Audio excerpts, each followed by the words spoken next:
കുട്ടിക്കുറുമ്പുകൂട്ടിലെ പാട്ടിന്റെ കൺമണി കൊല്ലത്ത് നിന്നും ദിയക്കുട്ടി. Welcome Diya on stage. നീലേ മാനത്തെ നീലിപ്പൂലയ്ക്ക് മഴ പെയ്താൽ ചോരുന്ന വീട്, അവളെ സ്നേഹിച്ച പഞ്ചമി ചന്ദ്രനെ കനകം നീഞ്ഞൊരു നാല് കെട്ട് ഒഴുകും പൂക്കാലം നിന്നെ കാണാൻ വന്നു.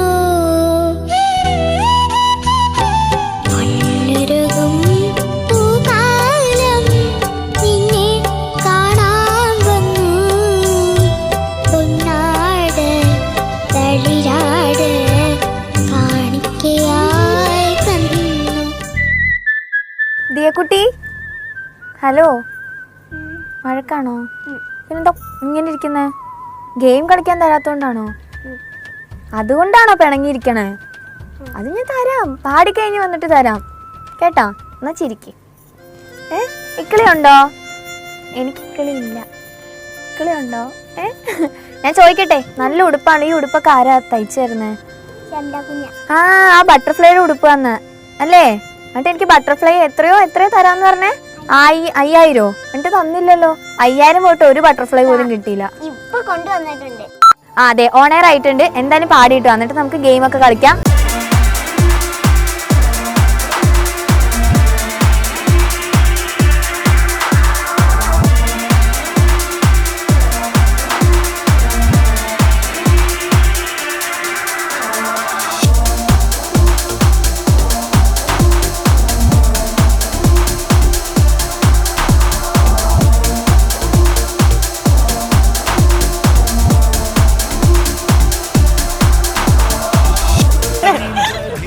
ഞാൻ പിടിക്കണോ? ഇതെന്താ മീനുകുട്ടി നടന്നു പറഞ്ഞ പോലെ പറഞ്ഞേ അല്ലേ?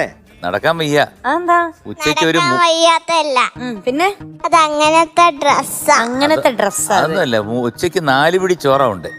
ആണോ? ഞാൻ അങ്ങനെയൊന്നും തിന്നില്ല. ഇഷ്ടം പോലെ ഒരു 4 പിടി ചോറ്, ഒരു 3 പീസ് ചിക്കൻ, പിന്നെ ഫിഷ്, സാമ്പാറ്, പിന്നെ എന്തൊക്കെയായിരുന്നു, പരിപ്പ്, പപ്പടം. കള്ളം പറയുക. എന്തോ കഴിച്ച? പിന്നെ ചോറ്. അതാ ഞാൻ പറഞ്ഞു. ചോറും പിന്നെ കറിയൊന്നും ഇല്ലായിരുന്നോ? കറി മീൻകറി. ആ പിന്നെ ഞാനിപ്പോ എന്താ പറഞ്ഞേ? മീൻകറിന്ന്. ആ ഞാനിപ്പോ ഒരു സൂത്രം കാണിച്ചുതരാം. മോള് പാടാൻ പോണ പാട്ട് അങ്കിള് കണ്ണടച്ച് ഇങ്ങനെ മഷിയിട്ട് പിടിക്കുക. ആദ്യത്തെ അക്ഷരം വി. വി ആണോ? അതെ. രണ്ടാമത്തെ അക്ഷരം രാ. രായാണോ? വിര. മൂന്നാമത്തെ അക്ഷരം ലോ. വിരലൊന്നില്ലെങ്കിലും വീരനല്ലെങ്കിലും. എന്താണ് മോളെ അതിന്റെ അർത്ഥം? അതൊരു പാട്ടാ. അതൊരു പാട്ടാ. ഒരു മുഴം തുണി വാങ്ങി തന്നാൽ മതി. അയ്യോ അല്ല, ഇന്ന് ദിയക്കുട്ടി ആരെങ്കിലും ഡാർലിംഗ് എന്ന് വിളിച്ചോ? ആ അതാരെയാ? ഇല്ല, ചുമന്നുടുപ്പിട്ട മാമൻ ആണോ? എന്നിട്ട് എന്തിനാ ദിയക്കുട്ടി കരഞ്ഞത്? എനിക്കത് ഇഷ്ടല്ല. അങ്ങനെ ഞങ്ങൾ ഇന്ന് ഹായ് ഡാർലിംഗ് എന്ന് വിളിക്കാൻ പോയതായിരുന്നു. എനിക്കിഷ്ടല്ല. അന്ന് വെച്ചാ എന്താ ഡാർലിംഗ് എന്ന് വെച്ചാ എന്താ? അതെനിക്ക് അർത്ഥം അറിയില്ല. പിന്നെ എന്തിനാ കരഞ്ഞത്? അതെനിക്ക് വിളിക്കുന്ന ഇഷ്ടല്ല. അർത്ഥം ഇഷ്ടമല്ല. അപ്പൊ ഇന്ന് പാടുന്ന വിരലൊന്നില്ലെങ്കിലും വീരനല്ലെങ്കിലും ഭർത്താവ് നിങ്ങൾ മതി. ആരായാലും all the best. Thank U.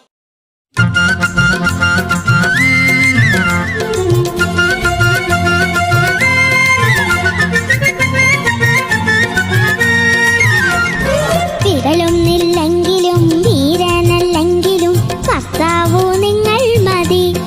ഒരു മുഴം തുണി വാങ്ങി തന്നാ മതി. വിരലൊന്നില്ലെങ്കിലും വീരനല്ലെങ്കിലും ഭർത്താവു നിങ്ങൾ മതി. ഒരു മുഴം തുണി വാങ്ങി തന്നാ മതി. കല്യാണം കളിയല്ല, തുണി വാങ്ങാൻ കാശില്ല. കല്യാണം കളിയല്ല, തുണി വാങ്ങാൻ കാശില്ല. കൊല്ലാപ്പെനിക്കു വേണ്ട, ജാനകി പുന്നാരമൊന്നും വേണ്ട.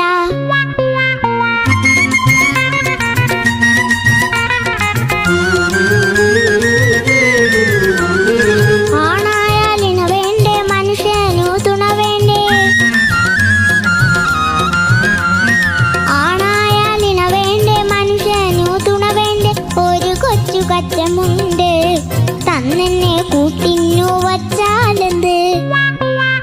പെണ്ണായ നമ്മന്റെ മനുഷ്യന്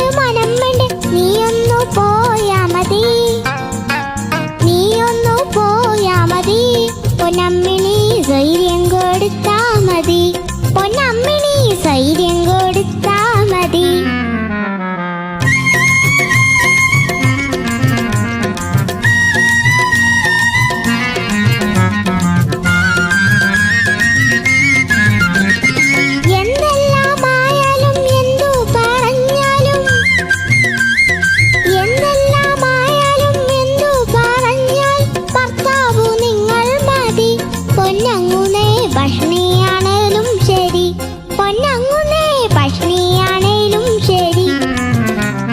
ഭക്ഷണി കിടക്കുമ്പം വയറ് വിശക്കുമ്പം ശൃംഗാരം മാറുമെടി, നിന്റെ ശൃംഗാരം മാറുമെടി, നീ എന്റെ ചോര കുടിക്കുമെടി. വിരലൊന്നില്ലെങ്കിലും വീരനല്ലെങ്കിലും ഭർത്താവു നിങ്ങൾ മതി, ഒരു മുഴം തുണി വാങ്ങി തന്നാ മതി.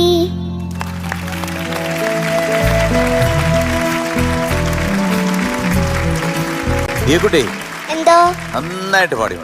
Thank you. അഭയദേവ് സാർ എഴുതിയ ഈ വരികളൊക്കെ ഓർത്തിരിക്കുക എന്ന് പറയുന്നത് തന്നെ it is a big task. Thank you. അതിൽ മോൾ വിജയിച്ചിരിക്കുന്നു. പിന്നെ പാട്ട് ആണും പെണ്ണും കൂടെ പാടുന്ന പാട്ട് രണ്ടും കൂടെ എടുത്ത് ഒറ്റയ്ക്ക് അങ്ങ് തട്ടി ഒരടിയാണ് അടിച്ച്. രസമായിരുന്നു മോളെ. അത് ഈ ഞാനിപ്പോ ഈ വരികളിൽ ഇങ്ങനെ ശ്രദ്ധിക്കായിരുന്നു. എന്ത് സിമ്പിളാണ്, പക്ഷെ ഭയങ്കര ക്യാച്ചിയാണ്. ഇപ്പോഴും നടന്നുകൊണ്ടിരിക്കുന്ന ആ എന്താ പറയുന്നത്, അതിന്റെ മുകേഷ് പറയുന്ന ഒരു സ്ക്രിപ്റ്റ് ഒന്ന് തന്നെയാണ്, പക്ഷെ സംഭവം മാറിക്കിടക്കുന്നു. ഇപ്പൊ എന്ത് വാങ്ങിച്ചു കൊടുത്താലും ഒരു തൃപ്തിയില്ല. ഒരു ഡയലോഗ് വരും, ഒരു മാല മേടിച്ചു കൊടുക്കുന്നു, ഭയങ്കര വില പിടിപ്പുള്ള മാലയാണ്. എങ്ങനെയുണ്ട് മാല? അപ്പൊ ശരിക്കുള്ള മാല നിങ്ങൾ കണ്ടാ എന്താ പറയും? അപ്പൊ ഇതുമല്ല എന്ന് പറയുന്നത്. ഇനി ഇതിനപ്പുറത്ത് വേറെ മാലയുണ്ട് മോളെ. അതുപോലെ തന്നെ വീണ്ടും ഒരു കാര്യം ഞാൻ ഓർക്കുന്നു. ഇത് പാടിയത് ഉദയഭാനു ചേട്ടനും കോമള ചേച്ചിയും കൂടെ. ഉദയഭാനു ചേട്ടൻ എന്ന് വെച്ചാൽ ഓൾ ഇന്ത്യ റേഡിയോയിൽ അവിടുത്തെ ആർട്ടിസ്റ്റും അതുപോലെ തന്നെ ഒരുപാട് സിനിമകളിൽ പാടിയിട്ടുള്ളതും. പിന്നെ അദ്ദേഹത്തിൻ്റെ ഒരൊറ്റ പാട്ട്, 1-2 പടമേ ചെയ്തിട്ടുള്ളൂ. അതിനകത്ത് ഒരു പാട്ടാണ് കിളി ചിലച്ചു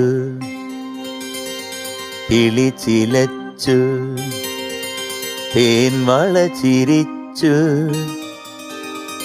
തനിനി നാനി തനേനാരി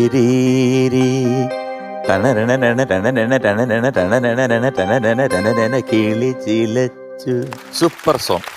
കോമള ചേച്ചിയും ഉദയഭാനു ചേട്ടനും കൂടെ ഒരുപാട് പാട്ടുകൾ പാടിയിട്ടുണ്ട്. എനിക്ക് ഒരുപാട് ആത്മബന്ധമുള്ള ഒരു വ്യക്തിയും കൂടെയാണ്. കാരണം എൻ്റെ ചേട്ടൻ്റെ കൂടെ വർക്ക് ചെയ്തുകൊണ്ടിരുന്നതാണ്. പിന്നെ അദ്ദേഹത്തിൻ്റെ ഫാമിലി സുഹൃത്താണ് ഞാൻ ലാസ്റ്റിലൊക്കെ കാണുമ്പോൾ സത്യം പറഞ്ഞാൽ ഉദയഭാനു ചേട്ടൻ ഇങ്ങനെ വഴുതക്കാടുകൂടി ഇങ്ങനെ നടന്നു പോവാം. ഞാനിപ്പോൾ സ്കൂട്ടറിലായിരുന്നു പോയിക്കൊണ്ടിരുന്നത്. ഞാൻ സ്കൂട്ടറിൽ നിർത്തിയിട്ട് ചേട്ടാ അങ്ങോട്ട് പോവാം, ഞാൻ നമ്മുടെ അവിടെ പോയിട്ട് എനിക്ക് കുറച്ച് പൈസ കിട്ടാനുണ്ട്, ഇവിടെ ഓൾ ഇന്ത്യ റേഡിയോയിൽ, അത് വാങ്ങിക്കാൻ വേണ്ടി പോകുന്നു. ഒരു ജം ഓഫ് എ പേഴ്സൺ. ആരെക്കുറിച്ചും ഒരു കുറ്റവും പറയാത്ത ഇത്തരം നല്ലൊരു ആത്മാവാണ്. ആ ആത്മാവിനെ ഞാൻ ഓർക്കുന്നു. ഇപ്പോഴും അദ്ദേഹം സംസാരിക്കുന്ന അദ്ദേഹത്തിൻ്റെ ശബ്ദം, ഞങ്ങൾ തമ്മിലുള്ള സംഭാഷണങ്ങൾ ഇപ്പോഴും ഞങ്ങളുടെ മനസ്സിൽ ഇങ്ങനെ കിടക്കുന്നു. അപ്പോൾ അങ്ങനെയുള്ള ഓർമ്മകൾ കൊണ്ടുവന്ന ഒരു പാട്ട് പാടിയതിന് ഒരുപാട് നന്ദി. Thank you so much. ഈ കുട്ടി എന്താണ് വിശേഷം? എങ്ങനെ ഉണ്ടായിരുന്നു മോള് പാടിയത്? ഇങ്ങനെയൊക്കെ തന്നെയാണ് മോള് പ്രതീക്ഷിച്ചത്? പാടുന്നു ഇങ്ങനെയൊക്കെ തന്നെ പ്രതീക്ഷിച്ചത്? ശരി, അങ്കിള് മോൾക്കൊരു ടിപ്പ് തരാം.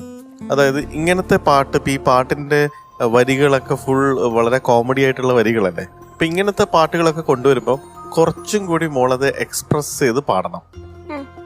പാടുന്ന സമയത്ത് ആ വരികൾക്കനുസരിച്ച് കുറച്ച് എക്സ്പ്രഷനും.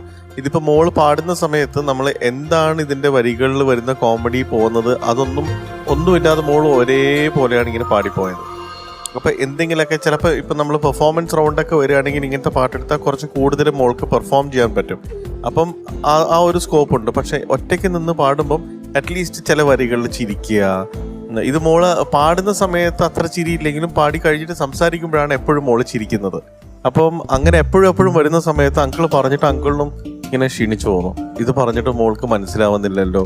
അപ്പം മോള് നെക്സ്റ്റ് ടൈം വരുന്ന സമയത്ത്, പാടുന്ന സമയത്ത് മോള് ആ ലിറിക്സിനനുസരിച്ച് അല്ലെങ്കിൽ അറ്റ്ലീസ്റ്റ് ഒന്ന് എല്ലായിടത്തും നോക്കി ചിരിച്ചുകൊണ്ടൊക്കെ പാടണം. ഇപ്രാവശ്യം വന്നപ്പോഴും അങ്കിളിന് തോന്നിയത് മോള് കഴിഞ്ഞ പ്രാവശ്യവും അതിന് മുമ്പത്തെ പ്രാവശ്യവും ഒക്കെ പോലെ തന്നെ ഇങ്ങനെ ഒരേ എക്സ്പ്രഷനിലാണ് മോള് പാടുന്നത്. ഈ പാട്ടിലാണെങ്കിൽ ഇഷ്ടംപോലെ സംഭവങ്ങൾ ഉണ്ടായിരുന്നു. ഫുൾ കോമഡി സോങ് അല്ലേ. അപ്പൊ നെക്സ്റ്റ് ടൈം മോള് വരുന്ന സമയത്ത് അത് ഓർത്തിട്ട് എന്തൊക്കെയാണ് വരികൾ അതിനനുസരിച്ച് എല്ലായിടത്തും നോക്കി ചിരിച്ച് നല്ല പ്ലസന്റ് ആയിട്ട് പാടണം കേട്ടോ. ഞാൻ എല്ലായിടത്തും നോക്കിയാ പാടിയത്. നമ്മൾ കാണാത്തതാണ്. കഴിഞ്ഞ എനിക്കൊന്നും പറയാനില്ല. ശരിയൊക്കെ അങ്ങ് വിട് സാറേ. അപ്പൊ അത് പോയി കളഞ്ഞു. ഞാൻ പറഞ്ഞതൊക്കെ തിരിച്ചെടുത്തിരിക്കുന്നു. Hi darling. അയ്യോ നന്നായിരുന്നു കേട്ടോ ഒന്ന് പാടിയത്, നല്ല രസമുണ്ടായിരുന്നു കേട്ടോ. പക്ഷേ ഇപ്പൊ ദീപുവങ്ങൾ പറഞ്ഞ പോലെ കുറച്ചിങ്ങനെ എല്ലായിടത്തൊക്കെ നോക്കി കൈകൊണ്ടാക്കി ആക്ഷനൊക്കെ കാണിച്ച് അങ്ങനെ ഒന്ന് ട്രൈ ചെയ്യാമോ? പാടി ട്രൈ ചെയ്യോ? ദിയക്കുട്ടിക്ക് പോവാണേ. എനിക്ക് ഡാൻസ് കളിക്കുന്ന ഇഷ്ടമല്ല. അല്ല മീനു ഒന്ന് നോക്ക്, എന്തെങ്കിലും ഇവളെ കൊണ്ടൊന്ന് മൂവ് ചെയ്തെടുക്കാൻ പറ്റുമോ? സുശാന്തേട്ടാ യെസ് യെസ് കളിക്ക്. തലേ കാട്ടിക്കോ പാടിക്കോ. വിരലൊന്നില്ലെങ്കിലും വീരനല്ലെങ്കിലും ഭർത്താവു നിങ്ങൾ മതി, ഒരു മുഴം തുണി വാങ്ങി തന്നാ മതി. വിരലൊന്നില്ലെങ്കിലും വീരനല്ലെങ്കിലും ഭർത്താവു നിങ്ങൾ മതി, ഒരു മുഴം തുണി വാങ്ങി തന്നാ മതി. കല്യാണം കളിയല്ല, തുണി വാങ്ങാൻ കാശില്ല. കല്യാണം കളിയല്ല, തുണി വാങ്ങാൻ കാശില്ല. കൊല്ലാപ്പെനിക്കു വേണ്ട, ജാനകി പുന്നാരമൊന്നും വേണ്ട. ആ ഓക്കെ, ഇപ്പൊ ചെറുതായിട്ടൊക്കെ അനങ്ങി വരുന്നുണ്ട്. ഞാനതിന്റെ കൈ ഞാൻ നിന്ന് പോയി. മൊത്തം ശ്രദ്ധ പാട്ടിലാണ്. അപ്പൊ ഇനി മുതൽ ഇങ്ങനെ പാട്ടൊക്കെ ബൈ ഹാർട്ട് ചെയ്യുന്നതോടൊപ്പം തന്നെ കുറച്ച് മൂവ്മെന്റ്സ് ഇപ്പൊ ദീപു പറഞ്ഞില്ലേ, ഡാൻസ് ഒക്കെ ചെയ്യാൻ. പക്ഷെ നല്ല രസമല്ലേ ദിയക്കുട്ടി ഡാൻസ് കളിക്കുന്ന കാണാൻ? പിന്നെ നല്ല രസമായിരിക്കും. ഇപ്പോഴും ചെറുതായിട്ട് അനങ്ങിയപ്പോ തന്നെ നല്ല നല്ല രസം അല്ലേ? രസമുണ്ടായിരുന്നു. അപ്പൊ ശരിക്കും ഡാൻസ് കളിച്ചാൽ എന്തായിരിക്കും രസം? കളിക്കും ഇനി മുതല്, പ്രോമിസ്. അങ്ങോട്ട് വന്ന് എങ്ങനെ അല്ല കൈയോട്ട് കാണിച്ചാൽ മതി. പ്രോമിസ്. Yes okay. അപ്പോ all the best, God bless you. ദിയക്കുട്ടി, എന്തോ ഒന്നാമത് വേലിത്തമ്പി തളവ എന്ന് പറഞ്ഞ പടത്തിനകത്ത് ഉള്ളൊരു പാട്ടാണെന്ന് പറഞ്ഞപ്പോ ഞാൻ വിചാരിച്ചു ഇത് ഭയങ്കര സീരിയസ് ആയിട്ടുള്ളൊരു പടമാണ്. അതായത് കേരള ചരിത്രത്തെ മാറ്റിമറിച്ച വേലിത്തമ്പി ദളവയുടെ കഥ എന്നൊക്കെ പറഞ്ഞു കഴിഞ്ഞാൽ ഭയങ്കര വീര ഇതിഹാസമാണ്. അതിനകത്ത് ഇങ്ങനൊരു പാട്ടുണ്ടെന്നുള്ളത് ഞാൻ ഇപ്പോഴാണ് അറിയുന്നത്. അത്രയും മനോഹരമായ, ശ്രീകുട്ടൻ പറഞ്ഞ കണക്ക് വളരെ അഭയദേവ് സാറ് ഈസി ആയിട്ട് എല്ലാവർക്കും മനസ്സിലാവുന്ന തരത്തിൽ എഴുതി. എന്നാൽ ഞാനിവിടെ ഇരുന്നിട്ട് ഇങ്ങനെ ആലോചിക്കും, ഒരു പാട്ട് വരുമ്പോൾ എന്താണ് എൻ്റെ ഓർമ്മ എന്താണ്. ഇന്ന് മോള് പാടിയപ്പോൾ എനിക്ക് ഓർമ്മ വന്ന ഒരു ചെറിയ കഥയുണ്ട്. മോളുടെ പ്രായത്തിൽ നടന്ന ഒരു കഥയാണ്. അങ്കിളിന് മോളുടെ പ്രായം. അപ്പം നമ്മുടെ വീട്ടിൻ്റെ അടുത്ത് വേലായുധൻ ചേട്ടൻ എന്ന് പറഞ്ഞ ഒരാളുണ്ട്. അയാൾ ജോലി ചെയ്യുന്നത് തോമസ് സ്റ്റീഫൻ ആൻഡ് കമ്പനി. സാഹിബ്മാരാ തോമസ് സ്റ്റീഫനും. കൊല്ലത്ത് വലിയ കമ്പനിയാണ്, ഒരുപാട് മെഷീനറി അത് ഇതൊക്കെ ഉണ്ട്. വേലായുധൻ പിള്ളയ്ക്ക് തുച്ഛമായ ശമ്പളമാണ്, ഡെയിലി വേജസ് ഒക്കെ പോയിട്ട് വളരെ സാധുക്കളാണ്, വലിയ കുടുംബവുമാണ്. അപ്പം ഒരു ദിവസം വേലായുധൻ പിള്ളയുടെ മകളുടെ ഒരു കല്യാണാലോചന വന്നപ്പോഴത്തേക്ക് അവർക്കത് സ്ത്രീധനമൊക്കെ കൊടുക്കണം, കല്യാണ ചെലവുണ്ട്, വസ്ത്രങ്ങൾ എടുക്കണം. അപ്പോൾ കല്യാണം കളിയല്ല എന്നൊക്കെ വേലായുധൻ പിള്ള പറയുന്നുണ്ടെങ്കിലും നല്ലൊരു ആലോചനയാണ്. അപ്പോൾ എന്ത് ചെയ്യും? പൈസ വേണം. അങ്ങനെ ഒരു തരത്തിലും ഇത് പൈസ ഉണ്ടാക്കാൻ പറ്റത്തില്ല. പക്ഷേ വേലായുധൻ പിള്ളയ്ക്ക് പൈസ ഉണ്ടാക്കിയേ പറ്റൂ. അങ്ങനെ വേലായുധൻ പിള്ള വളരെ വിഷമത്തിൽ തോമസ് സ്റ്റീഫൻ കമ്പനിയിലോട്ട് രാവിലെ പോകുന്നു. ഉച്ചയായപ്പം അവിടെ നിന്ന് ഒരാൾ വന്ന് പറയുകയാണ്, വേലായുധൻ പിള്ളയുടെ ഒരു വിരൽ അറ്റുപോയി ആ മെഷീനറിക്കകത്ത് കയറി ആശുപത്രിയിലാണ്, കൊല്ലം ആശുപത്രി കിടക്കുക. അങ്ങനെ എല്ലാവരും അവിടെ ചെന്നപ്പം 2 സായിപ്പുമാരും അവരുടെ ഫാമിലിയും വന്നു. അവർക്കൊക്കെ ഭയങ്കര ദുഃഖം. വേലായുധൻ പിള്ള സൂക്ഷിക്കണ്ടേ, നിങ്ങൾ വിരല് സൂക്ഷിക്കണ്ടേ എന്നൊക്കെ പറഞ്ഞിട്ട് ഇവർക്ക് ഭയങ്കര നല്ല മനുഷ്യരാണ്. അപ്പം ഇയാൾ പറഞ്ഞു സാരമില്ല, പെയിൻ ഉണ്ടോ? ഓ സാരമില്ല. അങ്ങനെ കെട്ടൊക്കെ കെട്ടി 8700 രൂപ കിട്ടും അന്നത്തെ കാലത്ത് ഒരു വിരല് പോയാൽ. 3 ദിവസം കഴിഞ്ഞപ്പോൾ തന്നെ 8600 രൂപ കൊണ്ടുവന്ന് ഇദ്ദേഹം ആശുപത്രിയിൽ നിന്ന് ഇറങ്ങിയപ്പോൾ ഗംഭീരമായിട്ട് കല്യാണം അങ്ങ് നടന്നു. അപ്പോൾ എല്ലാവർക്കും വേറെ ഡൗട്ടൊന്നുമില്ല, ഒരു പ്രശ്നമില്ല. വിരല് പോയി, കല്യാണത്തിൻ്റെ കുറച്ച് ദിവസം മുമ്പ് അങ്ങനെ പോയി. പിന്നെ 1 കൊല്ലം കഴിഞ്ഞപ്പോൾ 2ാമത്തെ മകളുടെ കല്യാണം വന്നു. ഇതിനേക്കാൾ നല്ല ആലോചന, പക്ഷേ ഒരു നിവൃത്തിയില്ല, അതോടുകൂടി തീർന്നിരിക്കുകയാണ്. വേലായുധൻ പിള്ള എല്ലാവരും പറഞ്ഞു എന്താ ചെയ്യുന്ന ഈ കല്യാണം? വേലായുധൻ പിള്ള പറഞ്ഞ ഞാനൊന്ന് നോക്കട്ടെ. ഉച്ചയായപ്പോൾ ഓടി ആൾക്കാർ വരുന്നു, വേറൊരു വിരല് പോയി. ആശുപത്രിയിലാണ്. തോമസും വന്നു, സ്റ്റീവനും വന്നു.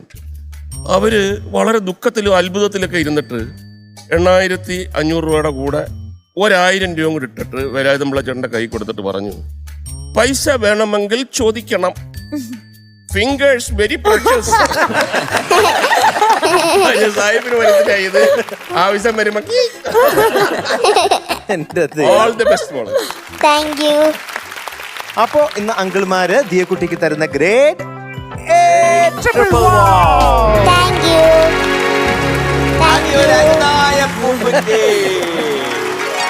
Congratulations, you are awarded a triple wow.